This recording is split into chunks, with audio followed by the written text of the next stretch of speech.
Au départ, j'aurais jamais imaginé dans ma vie devenir végane. Et un jour, je me rappelle, c'était un repas de Noël, c'était en 2015. J'étais en train de manger un bout de viande et je ne peux pas expliquer ce qui s'est passé, mais tout à coup, j'ai vu un veau. Et mais vraiment en 2 secondes, j'étais avec cette viande et j'ai pas pu terminer. En fait, il m'a fallu quand même plus ou moins 1 année et demie, un peu plus, pour tout à coup me dire non mais en fait c'est pas assez ce que je suis en train de faire. Comme souvent dans les familles, voilà, j'ai été traitée d'extrémiste, que j'allais être malade, enfin toutes ces choses qu'on peut entendre. Nous avec Vegetables, on n'est pas dans une démarche de rendre les gens véganes. Nous on est là pour les sensibiliser à la cuisine. La cuisine végétale et le véganisme, c'est 2 choses complètement à part. On peut tout à fait manger du végétal sans être végane. Si tu veux manger plus végétal, mais que tu ne sais pas trop comment faire, Sophie peut t'aider. Avec Vegetable, elle accompagne les personnes qui veulent découvrir une cuisine végétale simple, gourmande et sans pression. Aujourd'hui, elle va nous raconter son parcours, comment elle est devenue végane, pourquoi elle a créé Vegetables et pourquoi ce genre d'accompagnement est si important aujourd'hui. Je suis Sophie Anessian, j'habite à Neuchâtel, je suis entrepreneur et voilà, j'ai envie de faire en sorte de montrer que le végétal peut être très très inspirant, délicieux et puis très équilibré. Raconte-moi où on est là maintenant.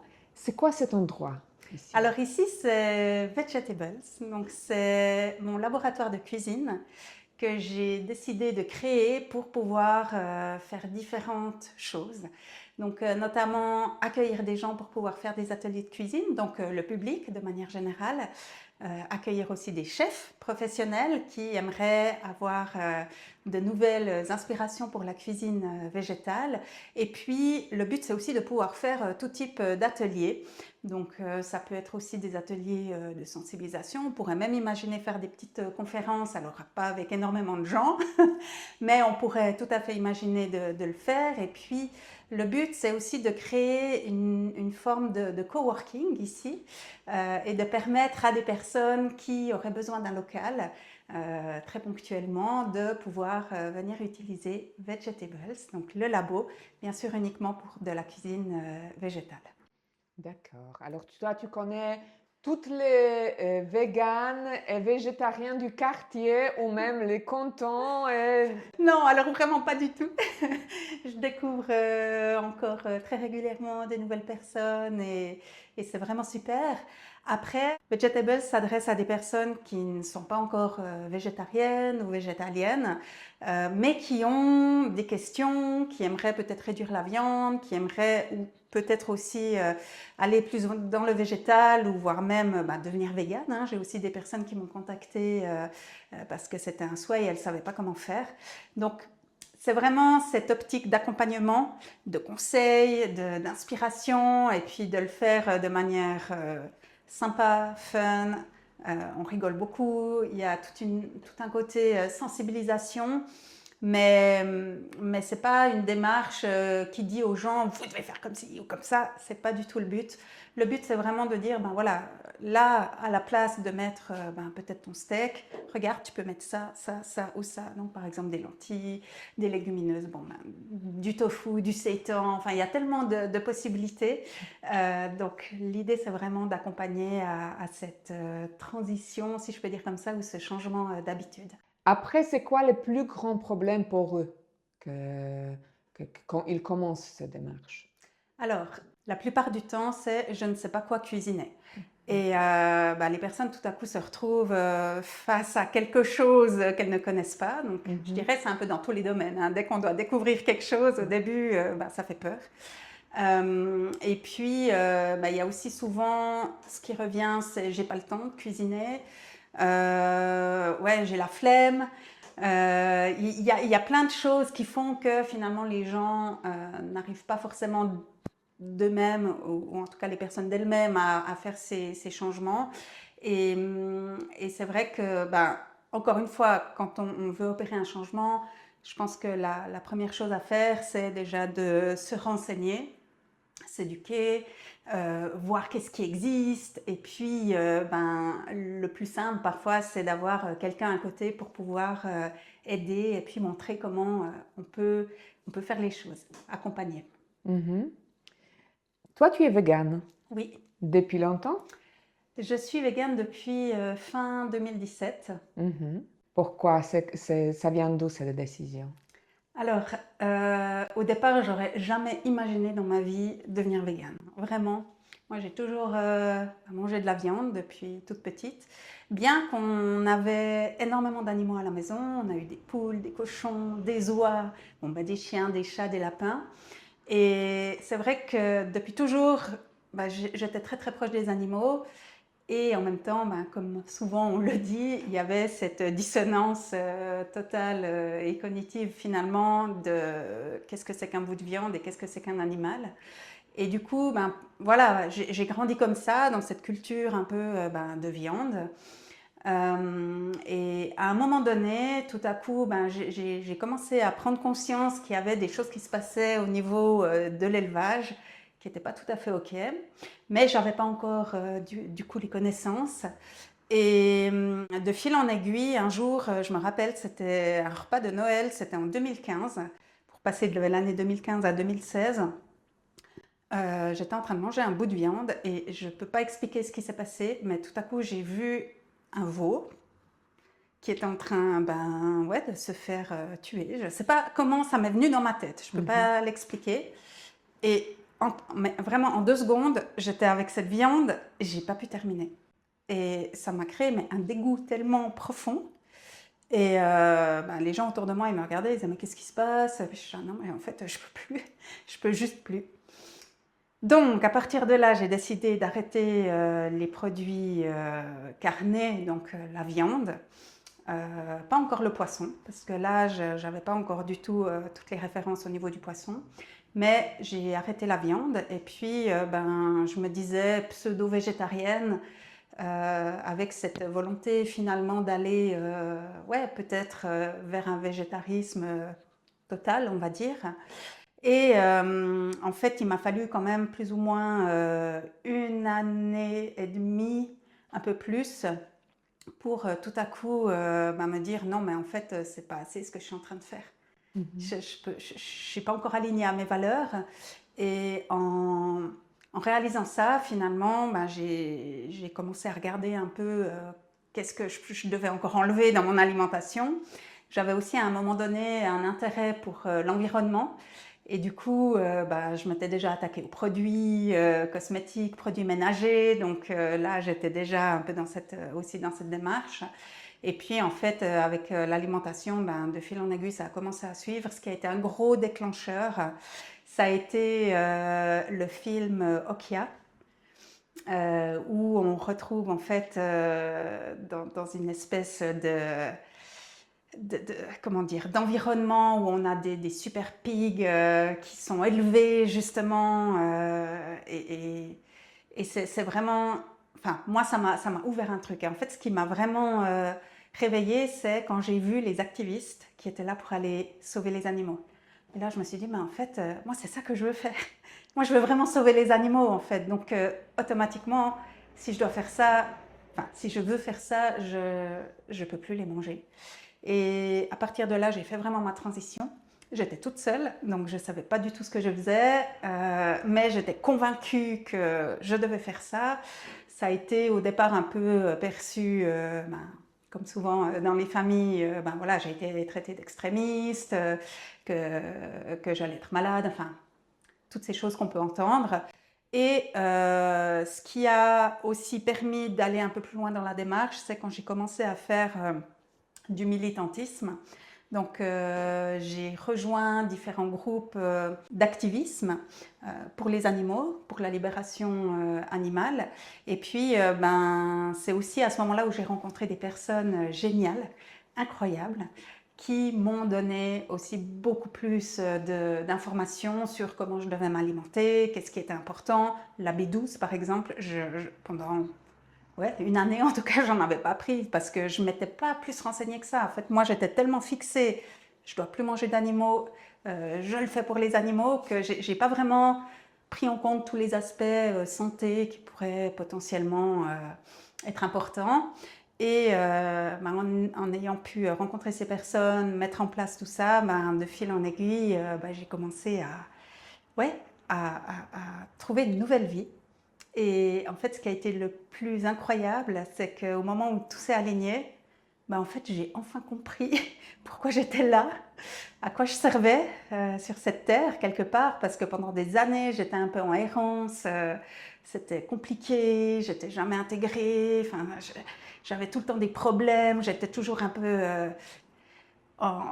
comment dire, en contrariété avec la société, enfin, c'était très compliqué. Et en faisant ça, finalement, je me suis dit, mais en fait, moi, ce que j'ai envie, c'est de faire en sorte que tout le monde, finalement, parce que, évidemment, les animaux, voilà, c'est eux qui m'ont vraiment permis d'aller de l'avant. Mais après, en faisant le lien avec tout ce qui nous entoure, il y a aussi toute cette réunion des luttes, finalement, qui est aussi très, très importante.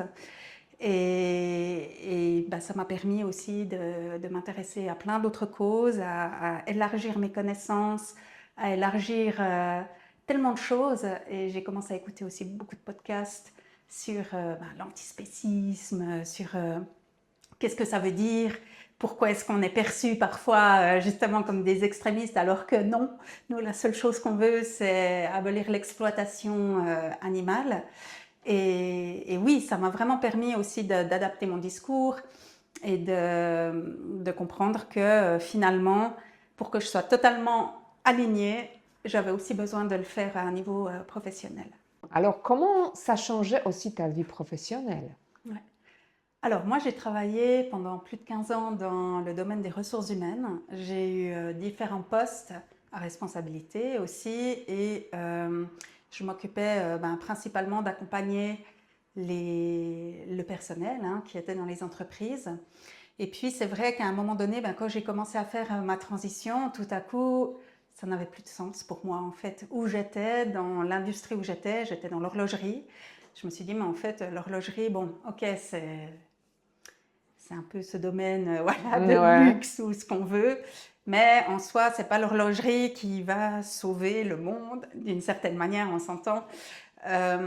Et du coup, c'est à ce moment-là où je me suis dit, maintenant, il faut que je trouve comment dire, une sortie et une nouvelle voie professionnelle, donc faire potentiellement une reconversion pour aller dans quelque chose qui ait du sens, qui me motive, qui me redonne une joie de vivre au niveau professionnel, parce que j'étais vraiment éteinte à ce niveau. Et de fil en aiguille, en fait, moi, ça faisait quand même déjà pas mal d'années que je voulais devenir indépendante, entrepreneuse, mais j'ai toujours eu un peu ce côté où j'ai peur, où je ne suis pas assez compétente, j'ai pas encore assez d'expérience, donc j'arriverai pas, enfin, c'est pas encore le bon moment, c'est trop tôt, il faut encore que j'acquière 50 ans d'expérience. Non, mais enfin voilà, mais j'avais quand même toujours cette envie de devenir entrepreneur. Et puis, à un moment donné, j'ai vu passer un appel à projet ici à Neuchâtel, au Hub de Neuchâtel, qui a mis sur pied un programme qui s'appelle Activation. Et ce programme permet à des personnes qui ont des idées, qui ont un lien et qui ont surtout un impact environnemental et sociétal, de proposer un projet. Et quand j'ai vu passer ça, je me suis dit, ah ben tiens, il y a peut-être quelque chose à creuser. J'en ai parlé à ma sœur, on a regardé, puis on s'est dit, bon, on essaye de proposer quelque chose. Et puis à ce moment-là, on ne savait pas du tout quoi proposer, honnêtement. Et il nous restait, je crois, 2 jours ou 3 jours pour poser la candidature. Et à un moment donné, on s'est dit, bon, qu'est-ce qu'on aimerait faire finalement qui aurait un impact. Et on s'est dit, pourquoi pas essayer de faire en sorte qu'il y ait plus de repas, plus d'options végétales dans la restauration collective. On repensait un peu à nos entreprises où on travaillait, où moi malheureusement je pouvais presque pas manger du tout sur place. Même au niveau du buffet de salade qu'on avait réussi à mettre en place au sein du restaurant, premier jour où je vais pour regarder, il y avait du saucisson et du lard dans plein de trucs, et j'étais là, mais bon, je crois qu'il y a vraiment beaucoup de boulot à faire à ce niveau. Et du coup, on s'est dit, on va proposer un projet sur cette thématique. Et c'est vrai qu'on l'a proposé. C'était très intéressant parce que quand on a fait notre pitch, on était dans un mode activiste où on a montré des images d'animaux, d'abattoirs, etc. Donc les gens, ils étaient là, ils nous regardaient, ouais, ok. Et finalement, on a quand même réussi à intégrer la volée au hub. Et puis, on a suivi 3 mois de coaching intensif pour monter notre projet d'entrepreneuriat. Et de fil en aiguille, ben, finalement, on a rencontré plein de gens. On a appris à poser un business plan. Nadia avait déjà de l'expérience dans l'entrepreneuriat, mais pour moi, c'était tout nouveau. Et puis, ben, on a monté ce projet et aujourd'hui, voilà. Voilà ce que je peux proposer aujourd'hui, c'est Vegetables.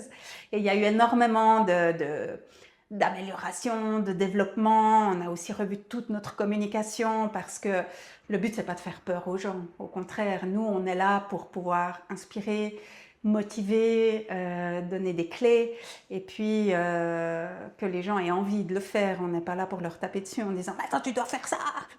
Non, au contraire. C'est vraiment dans une démarche d'accompagnement positive.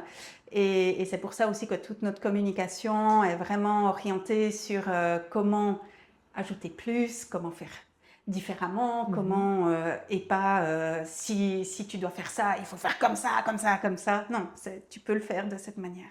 Donc voilà, pour nous, c'était très, très important.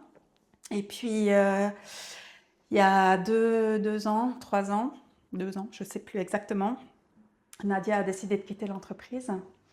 Et c'est vrai que ça a été un grand chamboulement au niveau de ce projet, tant au niveau de notre relation, parce qu'en une journée, finalement, j'ai perdu mon associé, j'ai perdu quelque part ma meilleure amie et ma sœur en une journée.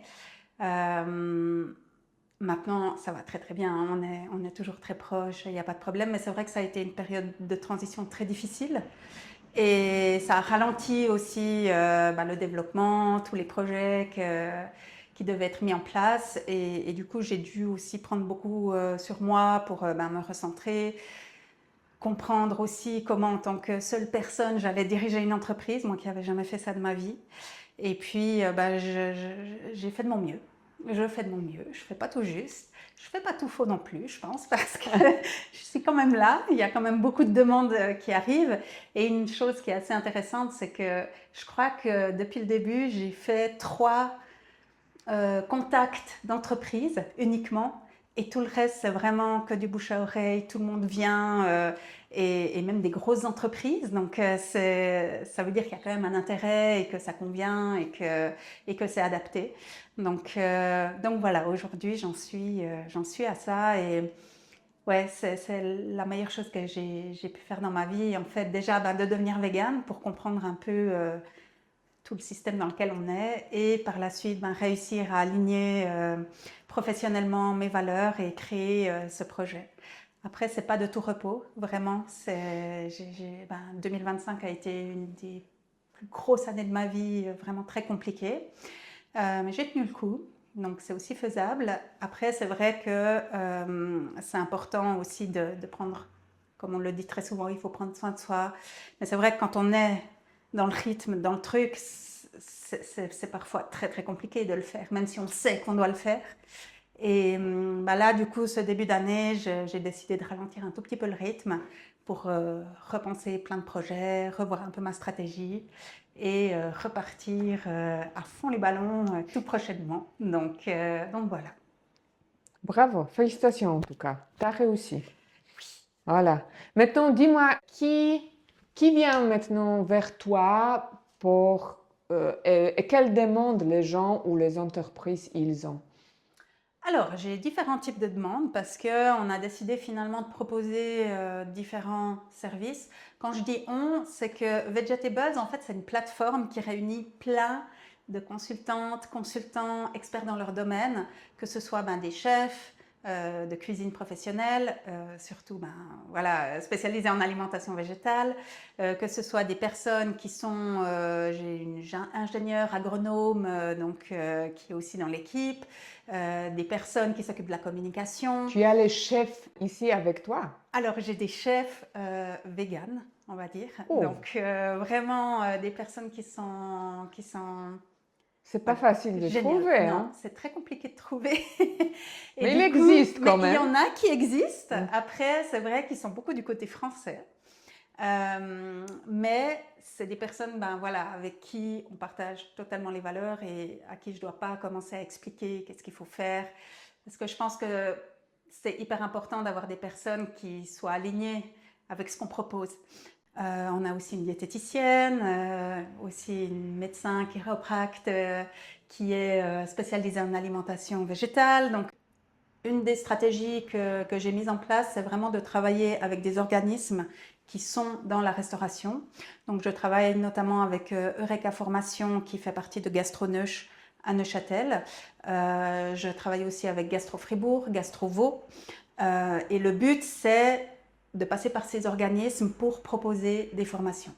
Parce que ce qu'il faut aussi bien se rendre compte, c'est que le domaine de la cuisine est un domaine qui est, comment dire, très compliqué, dans le sens où actuellement on vit une pénurie de personnel. Donc les gens n'ont pas beaucoup de temps pour la formation. Ils n'ont pas non plus énormément de moyens.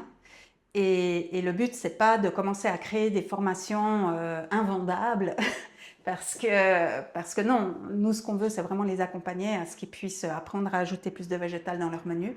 Donc oui, il y a des demandes. D'ailleurs, on est déjà allé former dans 2 crèches dans le canton du Jura, directement dans l'équipe de cuisine des crèches. Donc c'est 2 très grandes crèches avec un nombre très très élevé d'enfants qui mangent sur place à midi. Et donc oui, il y a eu cette demande parce que finalement, ça va dépendre aussi de la stratégie un petit peu des restaurants. Maintenant, on sait qu'il y a une demande aussi des gouvernements qui dit qu'il faut ajouter un peu plus de végétal, etc., etc. Après, en pratique, on n'est pas encore vraiment là. Mais on a donné une formation, typiquement la dernière, c'était au mois de novembre, pour Eureka Formation. On avait 8 chefs qui se sont inscrits, qui étaient là. Et le but, voilà, c'était un peu d'aborder cette alimentation végétale, donc c'était plutôt théorique. Et là, moi, je me permets de donner ces formations théoriques parce que je me suis formée aussi à l'alimentation végétale. Maintenant, je suis aussi en train de suivre une formation de nutritionniste. Et puis, donc tout ce qui est théorique, ça, il n'y a pas de problème, je peux le donner. Dès qu'on passe dans une pratique, là, j'ai mes chefs, mon équipe de chefs, où on intervient ensemble et puis on donne toutes les clés selon aussi les besoins. Notre but, c'est vraiment de s'adapter aux besoins parce qu'on peut donner des choses très généralistes, mais je pense que c'est aussi plus agréable pour les chefs si on peut aller dans leur environnement et puis qu'on développe vraiment un programme basé sur leurs besoins. Toi, tu as contact avec des gens de notre âge ou même plus âgés, mais aussi avec les enfants. Oui. Et est-ce qu'il y a la différence entre les générations face au véganisme? Alors, une chose qui est très importante, c'est que nous, on n'est pas là pour rendre les gens véganes. Vegan, c'est vraiment un mode de vie.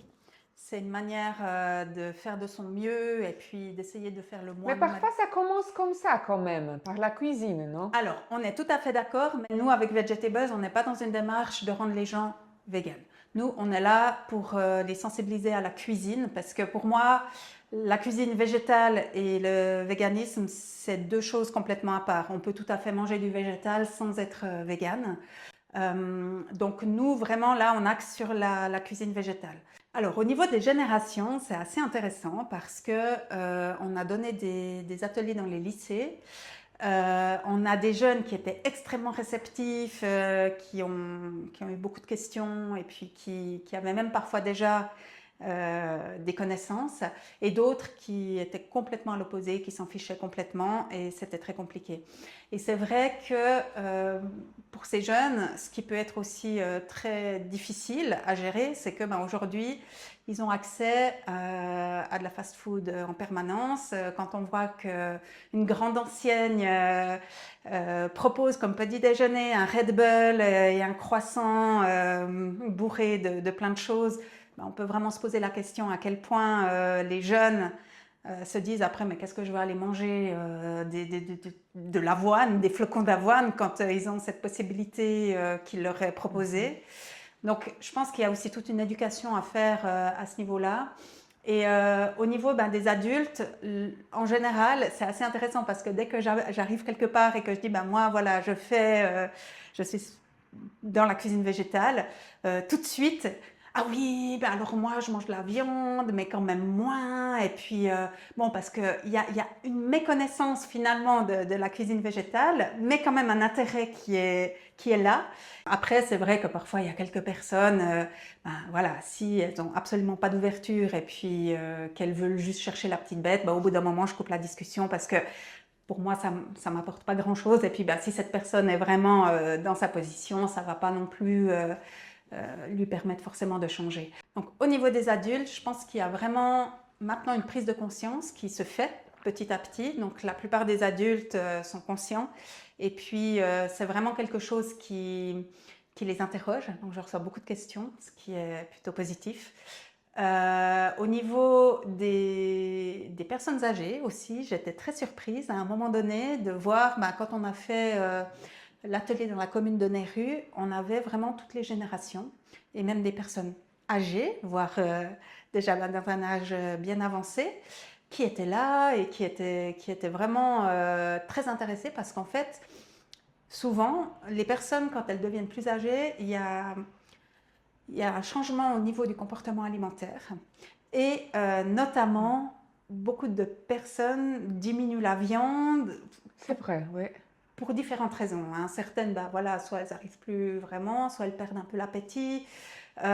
Digestion. La digestion, il y a vraiment plein de choses qui rentrent en compte. Et j'ai reçu encore, quand est-ce qu'on m'a parlé de ça? Il y a quelques jours où on m'a dit, mais en fait, ce serait bien de faire un cours spécialement pour les seniors, parce que les seniors, justement, sont plutôt dans une démarche de réduction de la viande que d'en manger à outrance. Donc, c'est aussi quelque chose que je pense mettre en place. Donc, vraiment, finalement, on mange 3 fois plus ou moins par jour. Toutes les générations sont touchées. Toutes les personnes qui ont envie de faire quelque chose peuvent le faire à travers Vegetables. Et puis, nous, c'est surtout ces personnes qui sont déjà dans une démarche volontaire de faire quelque chose mais qui ne savent pas par où commencer, qu'on souhaite toucher. Les personnes qui sont encore trop ancrées dans il faut manger de la viande, c'est obligatoire, etc. C'est vrai que ces personnes-là, finalement, on ne va pas aller les chercher. Elles viendront vers nous quand ce sera le bon moment, quand elles auront fait un peu de chemin et puis qu'elles commenceront à se poser des questions. Donc, quand quelqu'un dit j'aime trop la viande, j'aime trop la viande et je ne pourrai jamais devenir végane, tu réponds quoi? Moi, ce que je réponds, c'est moi, c'était exactement ce que je disais au départ. J'aurais jamais pensé que je pourrais devenir végane. Et puis personne ne vous oblige à devenir végane. Par contre, ce qui peut être intéressant, c'est quand même de se renseigner par rapport à qu'est-ce qu'on met dans son assiette, l'impact de nos choix alimentaires, déjà sur l'environnement, sur la santé, évidemment sur les animaux. Mais c'est vrai que ce n'est pas la thématique qu'on va mettre en premier lieu en avant. Ce qui est important, finalement, après, chaque personne est responsable à un moment donné de prendre conscience et puis de s'éduquer. Et si elles ne veulent pas, on ne peut pas les forcer. Pourquoi dans la description des vegetables, il n'y a pas vegan food ou food vegan ou la nourriture vegan, c'est plutôt smart food? En fait, pour nous, la smart food, ça regroupe différentes choses. C'est une alimentation saine, éthique, durable, qui est majoritairement complète, qui est 100% végétale, évidemment, et puis au maximum local, bio si possible, et surtout de saison. Et du coup, pour regrouper en fait toutes ces choses, pour nous, le mot smart, smart food représente finalement tout ce qu'on souhaite communiquer. Et c'est pour cette raison qu'on parle soit d'alimentation végétale, soit de smart food. Et que le but est de promouvoir finalement cette alimentation. Mais on n'utilise pas le mot vegan parce que finalement, pour différentes raisons, déjà, ça fait peur aux gens. Mhm. Il y a encore maintenant une très forte connotation assez négative. Les gens pensent que parce qu'on est vegan, on est des extrémistes. Et ce qui est très dommage finalement, parce que quand on décortique le mot et quand on comprend ce que ça veut dire, au contraire, c'est vraiment pour aller dans quelque chose de bien, d'essayer de faire de son mieux. Et encore une fois, on n'est pas là pour rendre les gens véganes. C'est un mode de vie, c'est vraiment un choix, bien que dans l'idéal, ce serait assez intéressant que les gens commencent vraiment à s'y intéresser pour toutes les raisons qu'on connaît. Euh, et on est vraiment axé sur l'alimentation végétale. Et pour l'alimentation végétale, finalement, n'importe qui peut y avoir accès. Il n'y a pas besoin d'être vegan pour manger de l'alimentation, de la cuisine végétale. Donc Mhm. c'est pour ces raisons. Quand tu entends quelqu'un qui dit manger vegan, c'est triste, Ouais. qu'est-ce que tu réponds à ça? Alors moi au départ je pensais la même chose parce que je n'avais pas les connaissances. Et souvent les personnes qui parlent de cette manière, c'est parce qu'elles n'ont pas vraiment toutes les connaissances nécessaires pour comprendre qu'en fait c'est une des cuisines qui permet de faire tellement de choses différentes. Il y a tellement aussi au niveau culturel de plats qui sont végétaux de base, hein, donc c'est assez intéressant aussi déjà que les gens parlent de cuisine végane parce que finalement végane, encore une fois, c'est un mode de vie, donc c'est pas vraiment la cuisine qui est végane, mais elle est végétale. Et dans le végétal, comme je le disais, il y a énormément de plats traditionnels dans les différentes cultures qui sont à base végétale. Parce qu'à l'époque, les gens, ils ont fait aussi beaucoup de carême, Exactement. des gens, oui, ils n'ont pas mangé la viande avant les Pâques, après, avant Noël, donc oui. Exactement.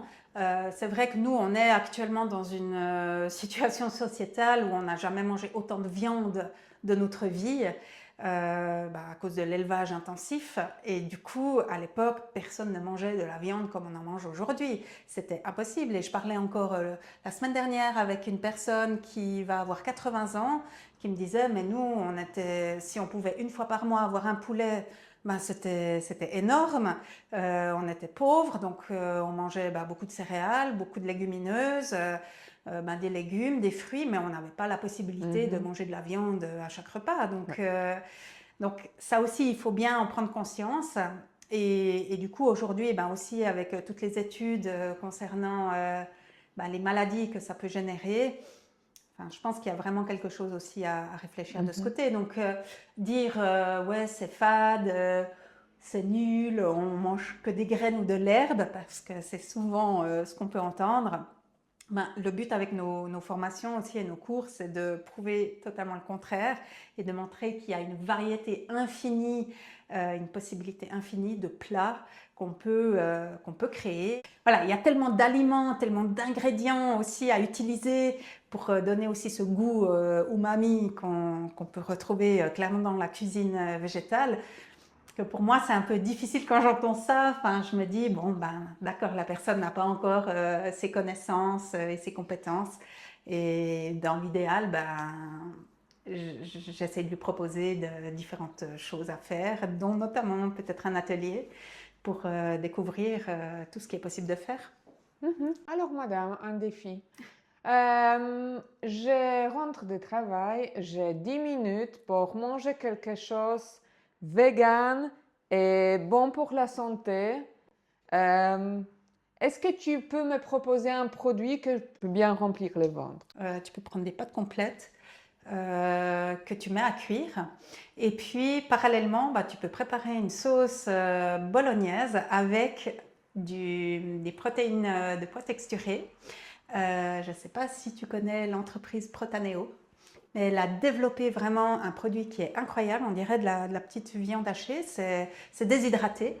Donc tu fais en fait comme tu fais habituellement une sauce tomate et ça va très très vite. Donc un peu d'ail, un peu d'oignon, un petit peu de carottes, un peu de céleri.